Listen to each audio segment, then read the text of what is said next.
Bonjour à toutes et à tous et bienvenue dans Odyssée, votre émission d'actualité spatiale sur les ondes de Radio GMT.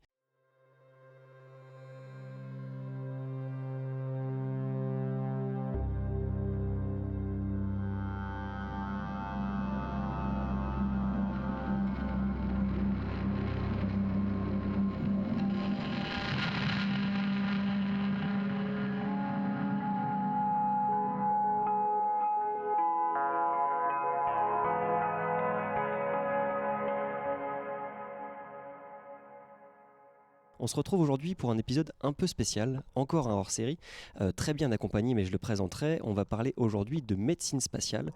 Donc avec moi pour en parler bien sûr Thomas. Bonjour Thomas. Bonjour Simon. Et du fait qu'on parle de médecine spatiale, vous vous en rappelez peut-être, il y a environ un an, on avait fait un épisode à ce propos avec un certain Franck Lehaut qui est encore avec nous aujourd'hui. Bonjour Franck. Bonjour. Comment tu vas ?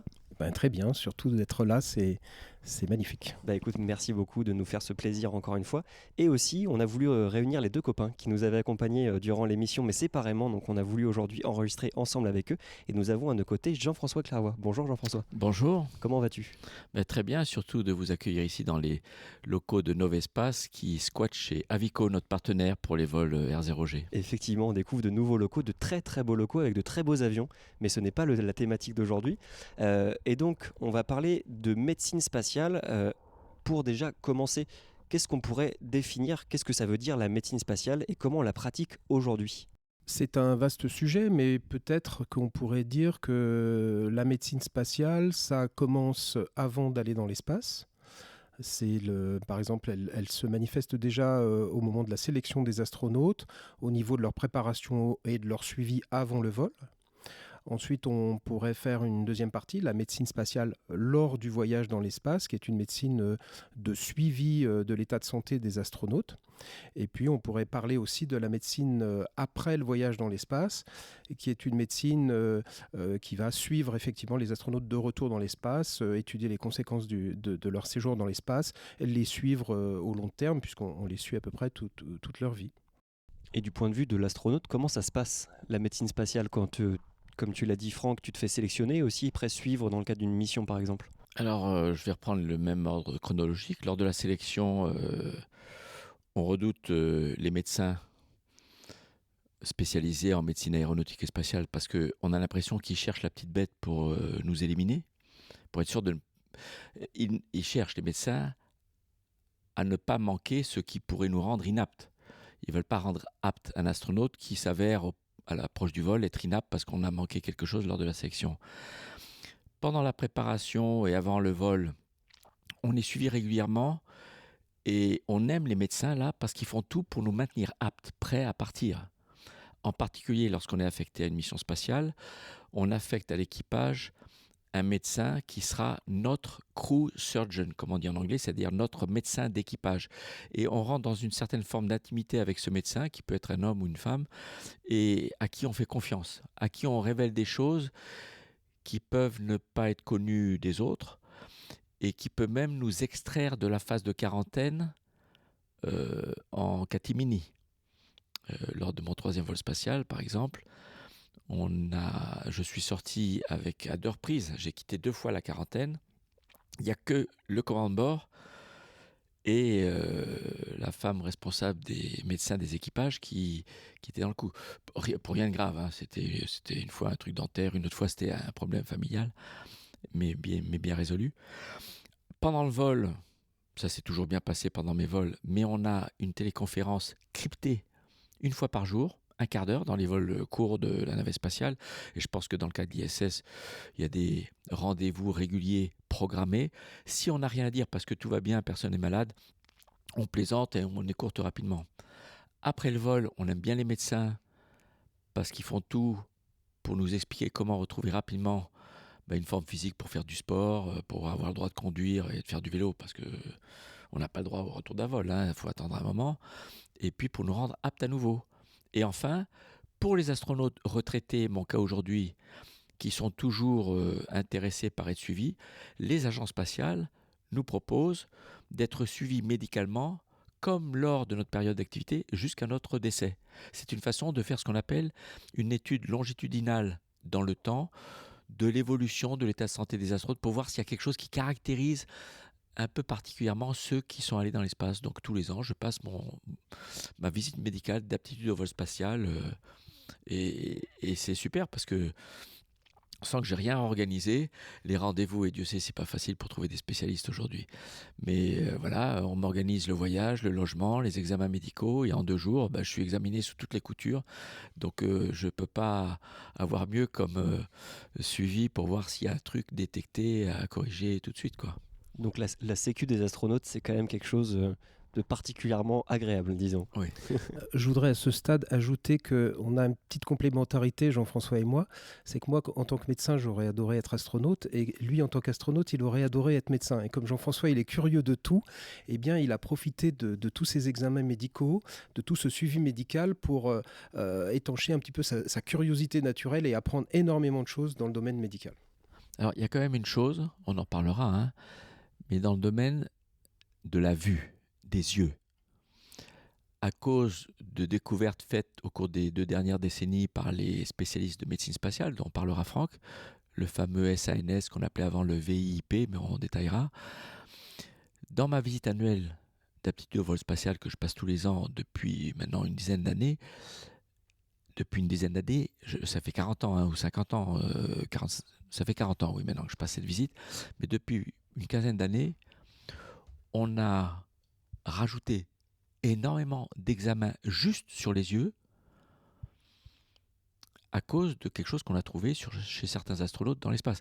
Donc, et là, j'ai beau poser les questions, c'est trop compliqué, je ne comprends pas tout. Mais la rétine, la structure, le nerf optique, l'épaisseur du globe oculaire, enfin, c'est incroyable. Mais on en reparlera. Et ça fait une transition parfaite avec ma question, mais à quel risque on prépare les astronautes, alors avant d'aller dans l'espace, mais à quel risque vous pourriez être confrontés dans l'espace, qu'on va justement traiter et sur lesquels on va vous accompagner à votre tour?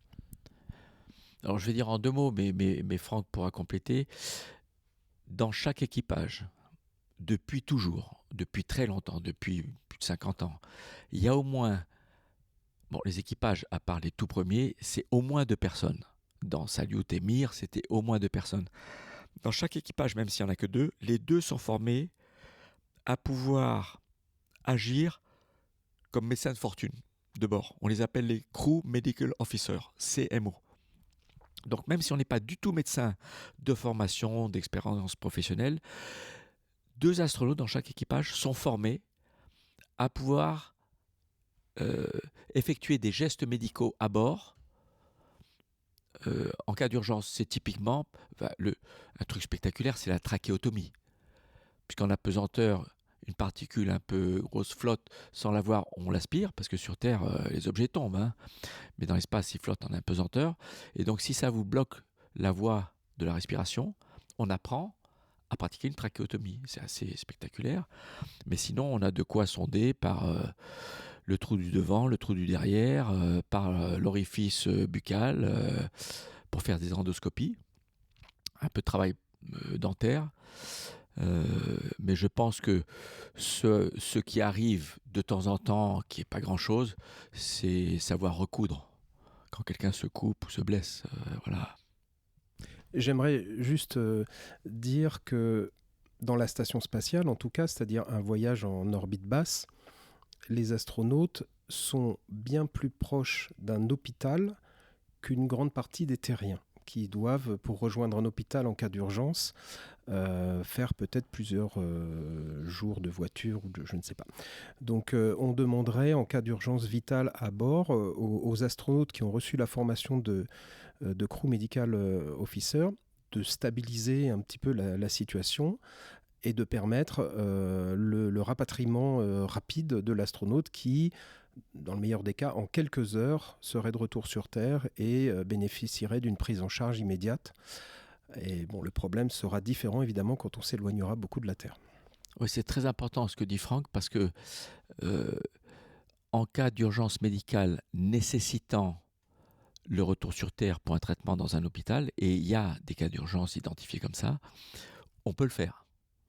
Donc le Crew Medical Officer, il est là pour parer au plus urgent tout de suite ou aux problèmes qui ne nécessitent pas de retourner sur Terre le plus rapidement le plus rapidement possible. Mais ça, c'est une caractéristique qu'il ne faut pas oublier des vols spatiaux à ce jour depuis 64 ans, le vol de Gagarine. Depuis l'orbite basse terrestre, on a toujours pu, si besoin, dans les scénarios prévus, ramener des équipages en moins d'une demi-journée dans un hôpital. Voilà. Au pire. Voilà. Mais sinon, on peut faire même juste quelques heures.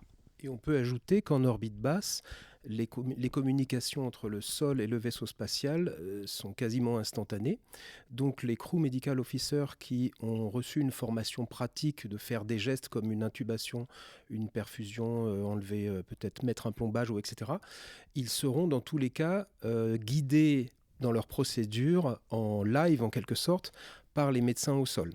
Là encore, ça risque d'être ce sera différent quand les équipages seront sur Mars, où le délai d'une communication sera peut-être de 20 minutes, et que si on dit mon collègue vient de faire un malaise, qu'est-ce que je fais 20 minutes aller, 20 minutes retour, et il va falloir qu'on gère la situation sans attendre la réponse du sol. Et là, on a parlé des cas extrêmes où la médecine spatiale est mobilisée, mais on sait qu'un séjour dans l'espace, même s'il ne se passe rien de dangereux ou d'un incident particulier, il y a un impact sur le corps humain. Notamment, on connaît la perte de masse musculaire due à l'impesanteur. Quelles sont un petit peu les choses auxquelles les médecins spatiaux s'intéressent ou sont attentifs dans le cadre d'une mission spatiale de moyen à long terme? Donc là, j'ai parlé de la perte de masse musculaire, mais est-ce qu'il y a d'autres impacts de cette situation d'une position en orbite basse sur le corps humain, sur lesquels on est particulièrement attentif? Déjà, on est attentif avant tout à ce que l'astronaute reste opérationnel en vol, parce qu'il ne pourrait pas faire une sortie dans l'espace s'il avait un problème médical, si sa santé s'était dégradée, etc. Il faut qu'il reste performant pour les procédures d'urgence. Il faut qu'il reste performant quand il revient sur Terre, parce que, bon, là, encore une fois, sur Terre, on est assisté quand on sort de la capsule, mais en arrivant sur une autre planète, il faudra quand même être en forme. Donc, je pense que le premier objectif des médecins, des flight surgeons, c'est de maintenir l'astronaute en état opérationnel. Après, la liste des impacts du vol spatial sur le corps humain, elle est très longue. On en découvre peut-être chaque année des nouvelles conséquences. C'est le fruit beaucoup de l'apesanteur, de l'état d'apesanteur, mais aussi des radiations, de l'isolement, du confinement, de la nourriture, etc. Donc, traditionnellement, sans doute au début de la médecine spatiale, on s'est beaucoup plus intéressé à des choses comme le retentissement sur le squelette, sur les muscles, sur la fonction cardiaque. Et petit à petit, on a commencé à s'intéresser quand ça a été assez bien connu, parce que n'oublions pas que là, d'ici quelques mois, l'être humain aura passé 200 ans dans l'espace. C'est-à-dire, si on accumule la durée de séjour spatial de tous les astronautes, on arrive à 200 ans. Donc, on a recueilli 200 ans de données médicales. C'est pas rien. Donc, ces sujets-là, même s'ils laissent encore beaucoup d'interrogations, ils commencent à être à peu près cernés. Et donc, il y a d'autres problématiques auxquelles on faisait moins attention dans le passé, comme ce problème de la vue, parce qu'on voyait bien que les astronautes disaient on a des petites troubles de la vue, mais bon, ça avait l'air de rentrer dans l'ordre une fois sur Terre. C'était pas une priorité absolue. Donc, on s'intéresse à des choses qui sont maintenant beaucoup plus... le panel de l'impact sur le corps humain qui suscite l'intérêt des chercheurs est plus large. Et c'est sans fin, hein. Ça impacte le système immunitaire, musculaire, digestif, osseux, cartilagineux, cérébral, la vue. Enfin, il y a des encyclopédies de médecine spatiale, hein. Donc ce serait impossible de détailler ici toutes les conséquences observées. Ah, mais c'est hyper intéressant parce qu'on se rend compte qu'au final, c'est vraiment un environnement qu'on commence à connaître, mais qui s'ouvre à de nouveaux impacts et de nouvelles gestions pour des vols un peu plus longs. On y reviendra plus tard dans ce podcast, mais donc merci beaucoup de nous expliquer que ça rentre dans une encyclopédie, toutes ces thématiques-là. Ouais. La chance qu'on a, c'est que les humains qui vont dans l'espace, c'est que ce qui nous arrive ne fait pas mal. Certains astronautes, je dirais une proportion, un quart, un tiers, sont plus ou moins sérieusement affectés par ce qu'on appelle le mal de l'espace, qui est comme le mal de mer, c'est un mal des transports, mais il se dissipe relativement rapidement. Donc c'est désagréable, mais ça fait pas si mal que ça, et ça passe, et on est tellement excité d'être dans l'espace qu'on l'oublie et qu'on est prêt à voler dans l'espace. Mais quand les médecins nous disent ce qui se passe qu'on ne ressent pas, on pourrait être inquiet si dans la foulée, ces spécialistes ne nous disaient pas ce qui est prévu pour compenser. Ils nous disent, vous êtes décalcifié, atrophié, déshydraté, irradié, dommage à l'ADN, hein, déficient immunitaire. Mais c'est pas grave, vous serez apte pour revoler dans l'espace après quelques temps, après votre retour. Donc on les croit, et finalement, ce que l'on ressent comme effet sur notre corps consciemment, c'est relativement limité, à part le mal de l'espace qui dure au pire 1 ou 2 jours pour ceux qui sont atteints. C'est des migraines qui peuvent durer 1 semaine ou 10 jours, parce qu'à cause de l'excès de sang dans le haut du corps, on en reparlera, mais qui est l'effet de la pesanteur dont parlait Franck. Donc, et puis, sur le plan sensoriel, il se passe des choses qui affectent le fonctionnement du corps humain, mais ça ne concerne pas la capacité à réaliser une tâche. Par exemple, le goût et l'odorat sont affectés, mais personne ne s'en occupe vraiment sérieusement, parce qu'aujourd'hui, on met les ressources sur ce qui est important pour maintenir la santé de l'astronaute, comme le disait Franck, capable de réaliser toutes ces tâches opérationnelles, dont celle d'être prêt à tout moment à faire une rentrée d'urgence. Mais bon, ce serait sympa si on arrivait à avoir quand même le goût et l'odorat proche de celui qu'on a sur Terre. Et pour l'ouïe, c'est pareil, c'est important d'avoir une bonne ouïe, parce que des alarmes doivent pouvoir être reconnues, on doit pouvoir comprendre ce qui se dit à la radio. C'est pour ça d'ailleurs que la sélection, on va dire pour faire simple, se rapproche de celle de la sélection de pilotes professionnels, pilotes de ligne, pilotes de chasse, parce que notre tâche, c'est une tâche d'opérateur de machine. Mais on est beaucoup moins sollicité que sur Terre au niveau de l'ouïe, de l'odorat et du goût. L'ouïe, parce que c'est toujours les mêmes bruits. Et c'est en fait, voilà, c'est un bruit de ventilateur constant qui force l'air à être filtré pour le gaz carbonique. Mais au bout d'un moment, le cerveau l'oublie. Donc quelqu'un qui coupe le ventilateur sans avoir prévenu les autres nous surprend, et on sursaute par absence de bruit. Et c'est pareil pour le toucher. De tout un vol spatial, la seule chose qu'on a touchée de tout le vol, c'est du métal, des interrupteurs, des checklists. Donc on est beaucoup moins sollicité.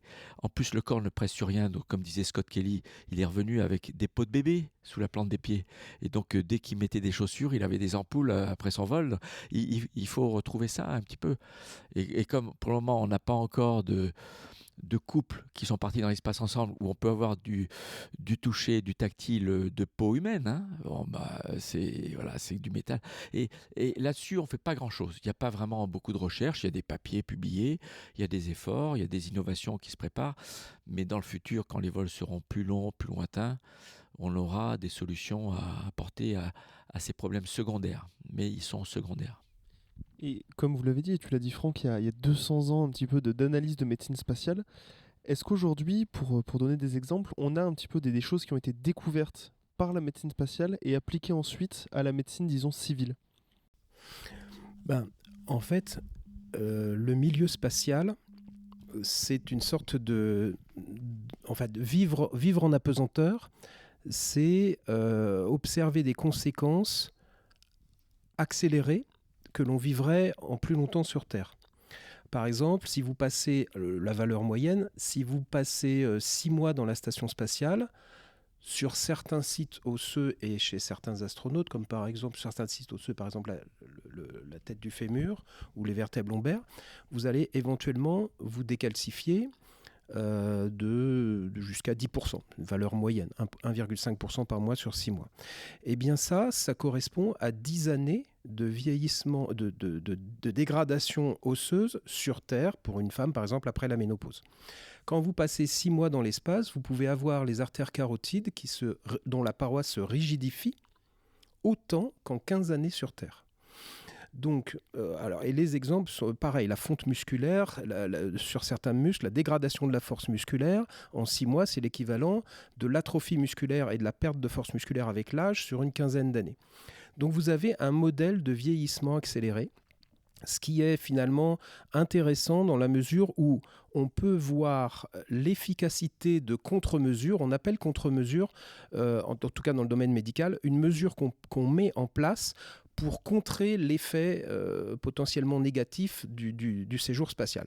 Et donc si par exemple, je vais prendre un exemple, si vous utilisez certains médicaments qui réduisent la dégradation osseuse, comme les biphosphonates qu'on donne dans l'ostéoporose sur Terre, vous allez en l'espace de quelques mois pouvoir apprécier leur effet alors qu'il aurait fallu des années et des années sur Terre.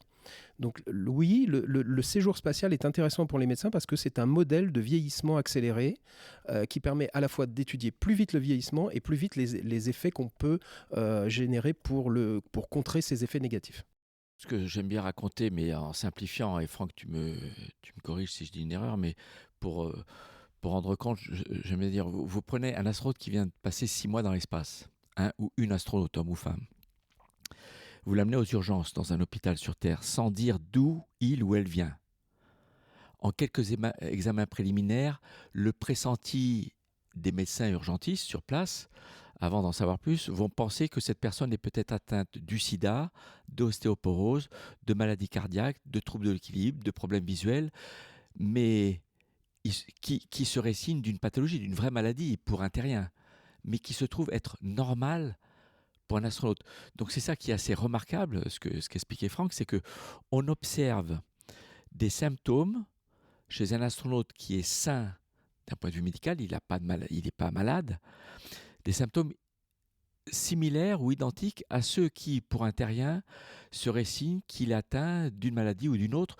Et c'est pour ça qu'on est en fait cobaye d'un grand nombre d'expériences médicales pour contribuer à faire avancer le savoir que décrivait Franck sur le fonctionnement de l'organisme et comment trouver les remèdes adaptés à certaines maladies. Je précise, par rapport à ce que j'ai dit juste avant l'intervention de Jean-François, que je parlais par exemple de la rigidité des parois des artères carotides, qui sont l'équivalent de 15 ans de vieillissement sur Terre en 6 mois de présence spatiale. Heureusement, la majorité des modifications physiologiques de l'astronaute se corrige et rentre dans l'ordre une fois sur Terre. Vous ne vieillissez pas de 15 ans vos artères, même quand vous êtes rentré sur Terre, ça rentre dans l'ordre, mis à part certains points où on pourra en parler, où les anomalies peuvent persister à vie. L'immense majorité des modifications du corps des astronautes se normalisent, se régularisent à leur retour sur Terre, donc dans l'environnement gravitaire. Juste une question pour compléter ce que tu viens de dire. Est-ce qu'il y a un stade, une durée à laquelle les astronautes, s'ils passaient trop de temps dans l'espace, ça pourrait ne pas revenir à la normale une fois sur Terre ? C'est juste que pour l'instant, dans l'état des connaissances de la médecine actuelle, Jean-François, tu vas me dire si tu valides, j'ai l'impression que le discours à peu près des médecins serait qu'on pourrait envisager de faire des missions spatiales de 2 à 3 ans. C'est-à-dire dans l'espace, en apesanteur permanente. En apesanteur, sans force centrifuge par une partie du vaisseau en forme de roue géante qui tourne. C'est ça, 2 ans sûrs, peut-être un peu plus. C'est-à-dire on est à la limite d'un voyage aller-retour vers Mars sans le poser à la surface. En moyenne, 8 mois aller, 1 an en orbite autour de Mars et retour. Donc, et le sujet principal dont m'ont parlé plusieurs experts de médecine spatiale et qui soucie, c'est l'épanchement sanguin dans le cerveau. Là, si ça arrive à un astronaute, parce qu'il faut percer, aspirer, et donc il y a des projets de robots avec de l'intelligence artificielle embarquée qui tout seul trouveraient. Mais a priori, pour tout le reste, y compris les péritonites, etc., les médecins sont confiants on peut considérer acceptable le risque d'un point de vue médical pour 2 ans à 2 heures et demie exposé à l'impesanteur en continu. Mais plus le voyage va être long, plus il va falloir consacrer une quantité de temps quasiment quotidienne à compenser ces effets pour pouvoir tenir la personne en suffisamment bonne santé jusqu'au terme de la mission. Et ça me donne une transition parfaite aussi sur un point que tu évoquais tout à l'heure, Franck, sur le fait que quand un astronaute rentre sur Terre, il est assisté par beaucoup de personnes quand il se pose, bien sûr, mais par la suite de sa réintégration, disons, à la vie sous gravité. Mais dans le cadre de projets de mission vers la planète Mars, quand les astronautes arriveront sur Mars, s'ils y arrivent, mais on a de bonnes chances d'y croire, ils n'auront pas cette assistance-là. Donc ils devront être en mesure de à la fois se mouvoir sur la planète, mais aussi faire tout ce qui est nécessaire pour survivre sur la planète. Et donc là, il va falloir que durant tout ce voyage-là, à la fois on contre les effets de ce vieillissement accéléré, mais aussi on les prépare à cette différence de gravité et aussi à cette vie un petit peu en autonomie. Donc comment à la fois la médecine spatiale essaye de contrer cet effet du vieillissement et de potentiellement préparer des astronautes à cet environnement plus ou moins connu, en tout cas peu connu sur les effets qu'il aura sur le corps humain. Il y a quand même... Alors déjà, juste pour une question de sémantique, hein, n'oublions jamais, parce qu'on tient à cette précision, quand on est en orbite terrestre, on est soumis à la gravité. À l'altitude de la station gravité terrestre. À l'altitude de la station spatiale, il y a 90% de la gravité terrestre. Si on serrait un frein à main dans la station spatiale et qu'elle s'arrêtait net, tout le monde tomberait au plancher, si on accepte le fait que la station tomberait elle-même et que donc les gens seraient en apesanteur. Mais bref, donc si on est en apesanteur si près de la Terre, c'est pas qu'il n'y a plus de gravité, c'est que la station spatiale tombe autour de la Terre et que ça crée une sorte un état d'apesanteur. On peut dire qu'elle est en chute libre continue. Il n'y a aucun obstacle pour freiner la chute libre due à la gravité seule. La raison, nous sommes tous assis sur notre chaise aujourd'hui, on est attiré vers le centre de la Terre, c'est une force de volume qui s'applique à distance à chaque grain de matière de notre corps, c'est la gravité, l'attraction gravitationnelle, mais nous sommes soumis à une autre force qui équilibre cette force gravitationnelle, c'est la résistance qu'on appelle en physique la résistance de la chaise vers le haut qui nous empêche de tomber, qui équilibre le poids. C'est comme quand vous pesez, vous montez sur une balance qui écrase un ressort, et à un moment donné, la force du ressort vers le haut, qui s'applique sous la plante de vos pieds, égale votre poids. Et ce que le corps ressent, ce ne sont que les forces qui s'appliquent à la surface de notre corps. On appelle ça des forces de contact, de surface. S'il n'y a plus de force de surface, que vous n'êtes soumis qu'à la chute libre, la trajectoire est la même pour tous les corps, quelle que soit leur masse, leur volume, leur forme. Et c'est pour ça, la station, les objets, les astronautes à l'intérieur, on est tous dans le même mouvement de chute libre. Donc, c'est important ce que dit Franck. La pesanteur, c'est la sensation de poids due aux forces de contact qui s'opposent à l'attraction gravitationnelle. Donc, nous sommes en un ou à pesanteur, ça veut dire la même chose, absence de sensation de poids, que lorsqu'on est soumis qu'exclusivement à l'attraction gravitationnelle. C'était la petite... je complémente ce que disait Franck. Voilà, donc pesanteur, apesanteur, c'est absence de sensation de poids. Et c'est ça qui fait qu'on se construit un corps par notre évolution sur la surface de la Terre.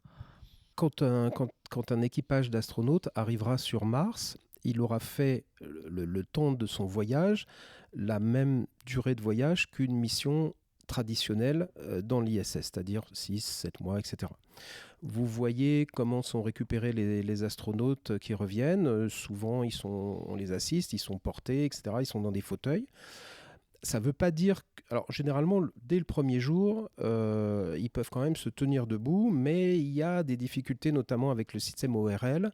Il y a des risques de confusion, de vertige, de chute, etc. Alors, en fait, et puis les astronautes, de plus en plus, on voit maintenant des astronautes très assidus à la pratique sportive qui arrivent à avoir des masses musculaires supérieures après leur voyage dans l'espace qu'avant. C'est pas forcément le cas de tout le monde, mais il y a des gens qui commencent à voir parce qu'ils ont fait une quantité de sport terrible.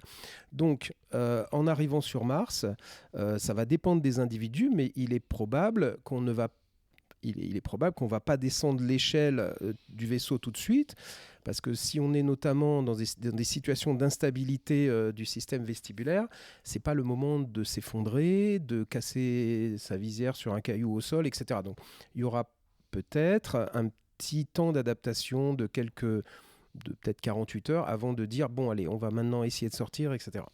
Mais c'est du domaine du faisable, on est assez confiant. La problématique de la mission sur Mars actuellement, c'est beaucoup plus les radiations, hein, le niveau de radiation que vont subir les astronautes tout au long de cette mission.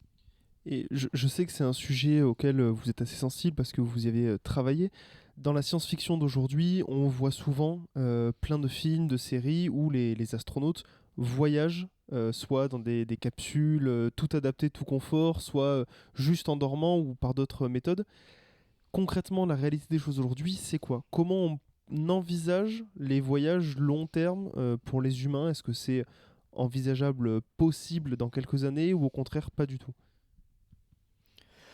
En fait, à ce jour, les astronautes vont dans l'espace pour bosser, pas pour partir en vacances. Donc, on leur concocte un petit coin sympa où ils peuvent s'isoler qui fait 1 mètre sur 1 mètre carré, quoi, et 2 mètres de haut, c'est leur couchette individuelle pour pouvoir regarder leur émission préférée, converser avec la famille par Internet, puisqu'il y a Internet au débit en continu maintenant dans l'ISS, hein.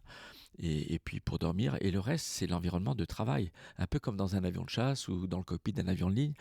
Mais tout le monde, les psychologues, les médecins, les astronautes, les directeurs de programme, savent que pour un voyage martien ou même pour un habitat lunaire, il faut une zone de vie dédiée juste à la vie, c'est-à-dire et à la réunion sociale de l'équipage. Un endroit où on se retrouve un peu comme le carré des officiers sur un bateau, un endroit où on se retrouve pour échanger, pour lire, pour jouer aux cartes, pour célébrer un anniversaire, pour se détendre, et qui ne soit pas un lieu, qui ne soit pas un atelier de travail. Mais à ce jour, l'ISS, à part les couchettes individuelles qui sont comme des armoires dans les coins, c'est juste un grand laboratoire de recherche dans tous les modules, avec des zones, des endroits où il y a des pupitres de pilotage de bras robotiques, un endroit pour activer son scaphandre pour faire des sorties dans l'espace.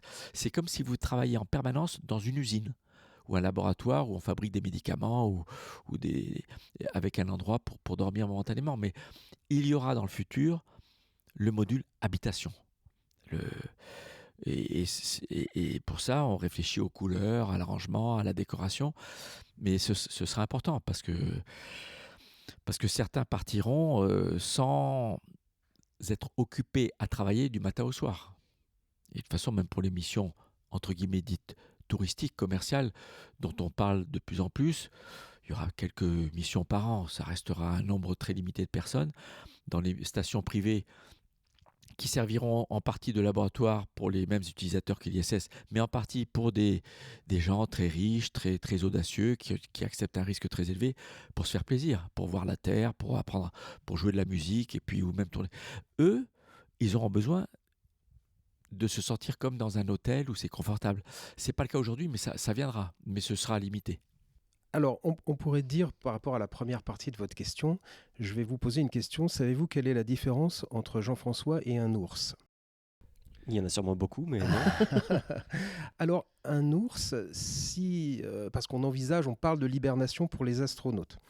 Un ours, quand il hiverne, c'est-à-dire qu'il passe 6 mois dans sa caverne, il hiverne, hein, c'est le mot qu'il faut employer pour lui. Par rapport à hiberne. Oui. Hiverne. Il hiverne, c'est-à-dire son hibernation est pas très profonde par rapport à certains animaux comme la marmotte, par exemple, qui, elle, vraiment hiberne. L'ours va rester sur place pendant quelques mois, immobile dans sa tanière. Ses muscles ne vont pas se dégrader. Ses reins, alors qu'il ne produit plus d'urine, ne vont pas s'altérer. Son cœur ne va pas perdre ses performances. Ses os ne vont pas se décalcifier. En 6 mois. Si vous mettez Jean-François dans la station spatiale, la différence, c'est que Jean-François va faire beaucoup de sport pour essayer de s'entretenir, mais il y aura un impact quand même notable sur son corps. C'est pour vous dire que les projections, les idées d'hibernation, on est en train de chercher, de comprendre les mécanismes qui sont protecteurs pour les organismes, notamment de l'ours, qui serait notre modèle pour nous, parce que le plus proche de nous. Et il faut les comprendre et éventuellement les appliquer. On en est là, il y a beaucoup de recherches là-dessus, mais on en est quand même au balbutiement. Donc, pour l'instant, quand vous regardez des films de science-fiction comme Alien, Passengers ou même Interstellar, et que vous voyez des astronautes conservés dans une structure pendant des années, moi j'appelle ça la boîte magique, c'est-à-dire que l'auteur ou le réalisateur met l'astronaute dans une boîte magique qui le conserve en bon état, mais il ne s'embarrasse pas des détails parce qu'on ne sait pas comment faire. Donc, dans la science-fiction, on garde des personnes comme ça pendant des années. En pratique, on n'en est absolument pas là. On ne sait pas congeler des êtres humains en vie et les faire revivre après. C'est très dangereux sous 28 degrés de faire baisser la température d'un être humain. On ne sait pas quoi faire. Donc tout ça, c'est encore de la science-fiction. Et comme on disait avec Jean-François, dans l'état actuel du savoir médical, on envisage qu'une mission spatiale puisse durer 2-3 ans. Mais si on devait aller explorer, je ne sais pas, le confin du système solaire, dans l'état actuel des choses, on ne saurait ni le faire en faisant hiberner les êtres humains, on ne sait pas faire ça encore, et on ne saurait pas assurer leur santé pendant un voyage aussi prolongé. Alors, à moins de prendre le temps de construire un vaisseau géant composé en partie d'un module torique de grande dimension qui tourne, pour au moins s'affranchir des effets de l'impesanteur. Mais ça n'empêche pas que sur les radiations, il faut aussi innover. Alors, il y a des idées, par exemple, de créer un champ magnétique intense autour du vaisseau pour imiter ce que fait la Terre qui nous dévie, qui dévie les rayons, les particules nocives émises par le Soleil. Mais d'après ce que j'ai pu comprendre, il semble qu'un champ magnétique enveloppant un tel vaisseau aurait une intensité telle qu'il pourrait être délétère sur ses passagers. Oui, je dirais en fait, il y a plein d'idées, mais toutes les questions médicales n'ont pas de solution connue ou même envisagée sérieusement aujourd'hui. Voilà. Sauf pour l'apesanteur avec un module circulaire qui doit être assez grand, mais pour les radiations, en ce qui concerne, à moins de faire des réservoirs géants remplis de liquide, qui peut être l'eau, le carburant, qui arrête beaucoup aussi les rayons nocifs. Si on se base sur des chiffres américains, un homme a 21% de risque que la cause de son décès soit un cancer fatal. 21% de risque. Jean-François, quand il a signé pour être astronaute, j'espère qu'on te l'a dit Jean-François, il a accepté que ce risque soit un peu supérieur. C'est-à-dire qu'on estime qu'on monte à peu près ce risque à 24% pour un astronaute qui fait de l'orbite basse. La question, c'est en allant vers Mars, selon les conditions d'éruption solaire et de rayons cosmiques, la durée de la mission, les sensibilités individuelles, etc., ce chiffre pourrait monter jusqu'à 30, voire plus. Donc la grosse problématique, c'est pour vous dire qu'en une mission spatiale vers Mars, un astronaute encaisserait déjà plus de radiation qu'il n'est possible qu'il encaisse actuellement dans toute sa carrière. Donc voilà, la grosse problématique, c'est celle actuellement, à ma connaissance, des radiations. Effectivement, on nous a dit qu'en signant pour être astronaute, on acceptait un risque de 5% plus élevé que celui qu'on accepte pour un être humain sur Terre. Et c'est ce qui me fait penser, je me trompe peut-être, que les sélections d'astronautes, les sélections futures d'astronautes, donc dans 20, 30 ans, qui incluront des équipages partant vers Mars, on inclura peut-être dans les critères de sélection des critères génétiques. C'est interdit par la loi aujourd'hui. On n'a pas le droit d'analyser le génome d'un candidat pour voir s'il a plus de probabilité qu'un autre de développer un cancer dans tant d'années. Mais si on arrive à isoler, à bien identifier les gènes propices à tel type de maladies qui sont propres au vol spatial, entre autres, peut-être qu'on l'introduira. Je pense que c'est inévitable, parce qu'on n'est pas égaux du tout devant les... Jean-François a tout à fait raison, c'est un domaine passionnant. Ça pose à la fois un problème d'éthique, mais ce sera peut-être une nécessité. Par exemple, par rapport aux radiations, les êtres humains peuvent se classer, par rapport aux effets des radiations, par exemple sur l'ADN, ça fait de dommages sur notre ADN notamment, et on va classer les êtres humains, on va retrouver 3 groupes schématiquement. Un groupe qui sait réparer très très bien et très très vite les anomalies, un groupe qui les répare très très mal, et puis au milieu un groupe qui fait ce qu'il peut génétiquement. Pareil pour l'ostéoporose, la dégradation osseuse, on va avoir des gens qui auront un matériel génétique leur permettant de mieux résister à la dégradation osseuse. Donc il est possible effectivement qu'il y ait une sélection génétique un jour pour des missions très longues. D'ailleurs, après un vol de 6 mois dans l'espace, on a vu des astronautes revenir avec moins de 1% de perte de densité osseuse et d'autres presque jusqu'à 20% pour la même durée. Alors, peut-être que l'un était un peu plus assidu que l'autre aux exercices, mais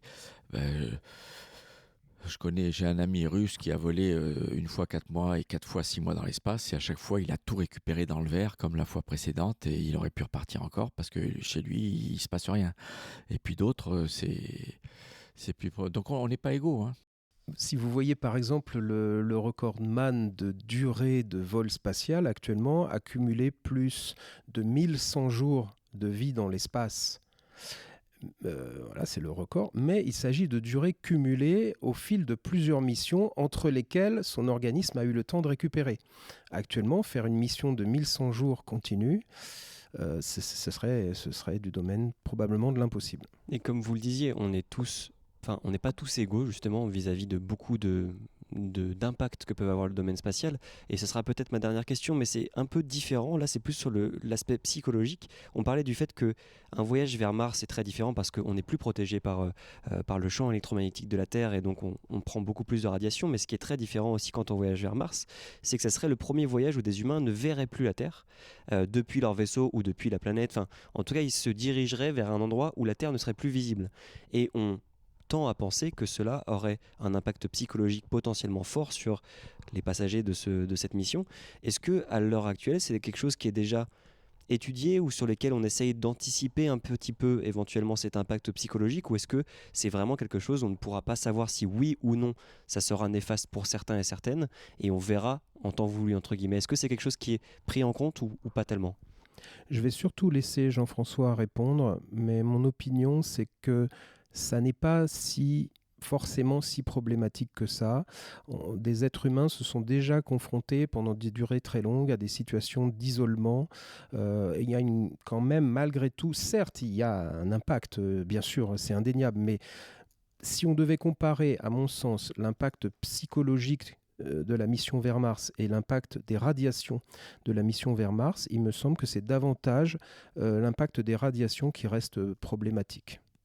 Oui, et sur le problème psychologique, comme le dit Franck, on considère aujourd'hui que le confinement est la caractéristique prioritaire à étudier que l'isolement, d'un point de vue psychologique.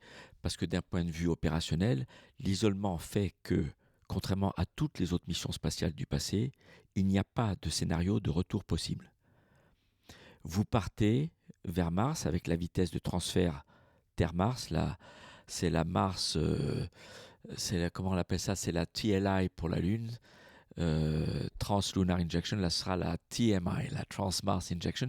Une fois que vous avez pris cette vitesse, quoi qu'il arrive, vous êtes parti pour des mois et des mois, quoi qu'il arrive, sans possibilité de revenir sur Terre. L'histoire de retrouver un hôpital dans la demi-journée. Donc, d'un point de vue opérationnel, ça, c'est vraiment nouveau. Mais d'un point de vue psychologique, le confinement est plus important à étudier, et c'est pour ça qu'on a beaucoup de simulations en milieu fermé. Il y a eu Mars 500 il y a une quinzaine d'années, il y en a un qui vient de se terminer récemment de plusieurs mois, où on met des personnes enfermées dans un simulateur de vaisseau spatial. Ils savent dans leur tête que derrière la paroi, il y a les instructeurs et puis qui sont suivis, mais ils jouent le jeu de ne pas sortir. Donc c'est un faux isolement, mais l'isolement est là, il est simulé, mais c'est un vrai confinement physiquement, et ça marche. Donc, mais c'est ça qu'on étudie. Comment des gens vont réussir à vivre ensemble, à se supporter dans la très très longue durée, sans possibilité d'aller voir ailleurs. Alors on peut leur dire, écoute, enfile ton scaphandre et va faire une sortie dans le jardin dehors, mais c'est un peu une demi-plaisanterie. Par contre, moi je milite depuis longtemps, depuis plus de 25 ans, à l'idée que, je milite pour l'idée que le premier voyage habité vers Mars devrait se faire à plusieurs vaisseaux. De coopérations internationales différentes, complémentaires, par exemple, je ne sais pas, l'Europe et les États-Unis, le Japon, le Canada, ou les Chinois et les Russes, des vaisseaux de conception différentes, mais qui ont au moins les fréquences identiques pour pouvoir se parler par radio, les mécanismes d'accostage identiques. Comme ça, vous pouvez parler à la radio à quelqu'un qui n'est pas dans votre vaisseau, mais avec qui vous maintenez une conversation en temps réel et qui n'est pas à la Terre. Et en plus, vous savez que chacun, vous pouvez vous sauver, vous apporter secours mutuellement, comme les caravelles de Magellan ou Christophe Colomb. Et là, ça pourrait résoudre un problème, un risque psychologique Mais cela dit, le confinement très très long, c'est quelque chose qu'on considère être un sujet important à résoudre. Et comme on ne pourra pas dépendre d'un centre de contrôle pour répondre immédiatement à des urgences qui ont démontré dans le passé que le centre de contrôle avait un rôle critique. Apollo 13, le feu dans Mir, la fuite d'atmosphère aussi dans Mir, la même année en 1997, le centre de contrôle au sol a joué un rôle fondamental pour sauver la vie de l'équipage et parfois même la vie de la station et de la mission. Mais on ne pourra plus s'appuyer sur un centre de contrôle, donc il faudra une intelligence artificielle à bord qui joue le rôle de celui que joue un centre de contrôle aujourd'hui et qui inclura, entre autres, le médecin urgentiste de bord en IA en attendant d'avoir la réponse qui met 20 minutes à revenir après les 20 minutes à l'aller quand on a une question.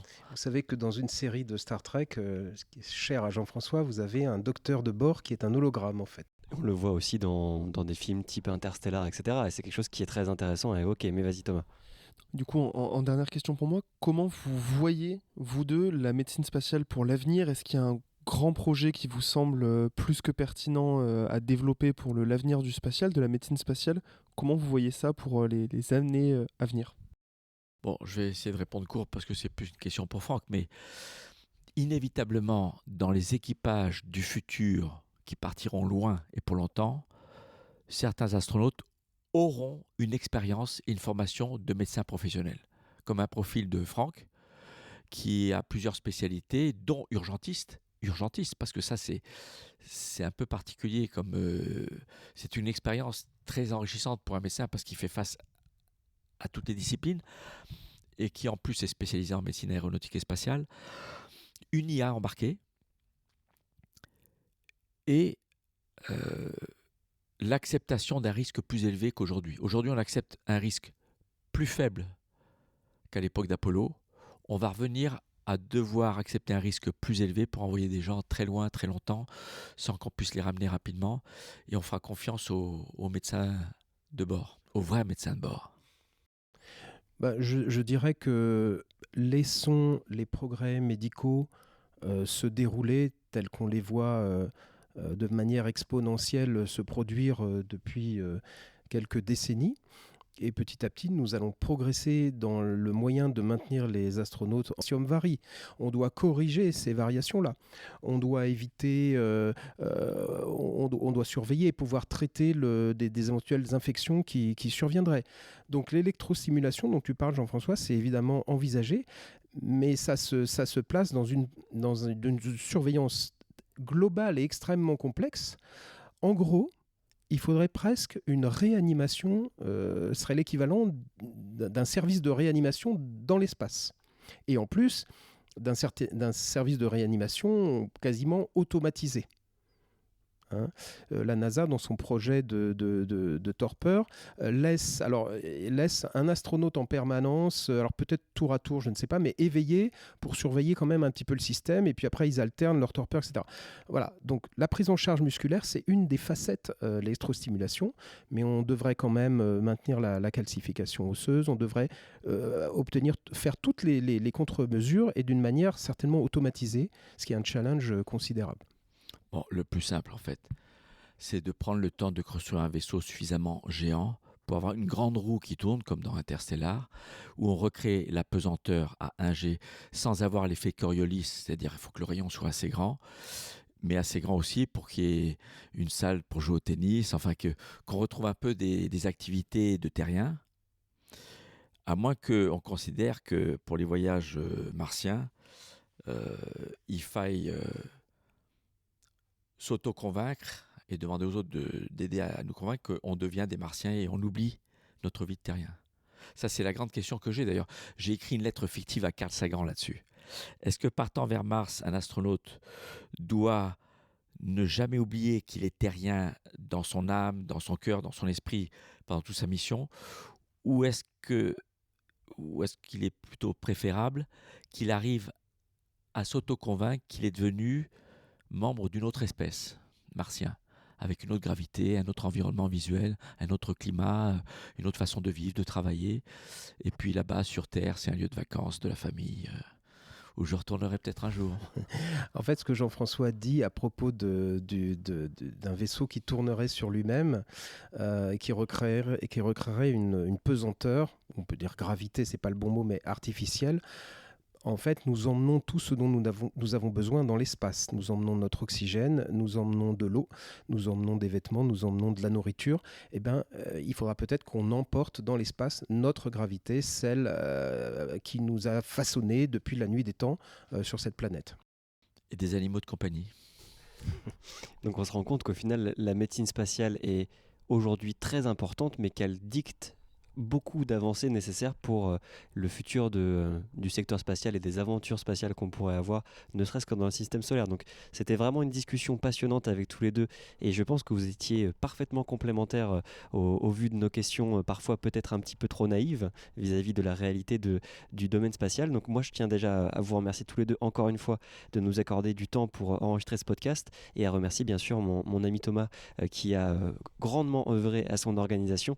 Donc voilà, merci beaucoup à tous les deux. Je laisse le dernier mot à Thomas et on se retrouve très bientôt, je l'espère. Et un immense merci à vous deux encore pour votre temps, pour toutes ces expériences et ces connaissances que vous nous partagez, que vous partagez à nos auditeurs, parce que c'est des questions qu'on se pose, mais c'est aussi du rêve, c'est plein de choses. Donc un grand merci à vous deux. Et puis je vous laisse le mot de la fin, mais encore merci. Continuons, avançons et avec beaucoup d'espoir et des choses passionnantes qui sont en face de nous dans les décennies et les siècles à venir. Laissons le temps passer et les progrès se faire et notre capacité à explorer l'espace augmenter. Live long and prosper, Odyssée.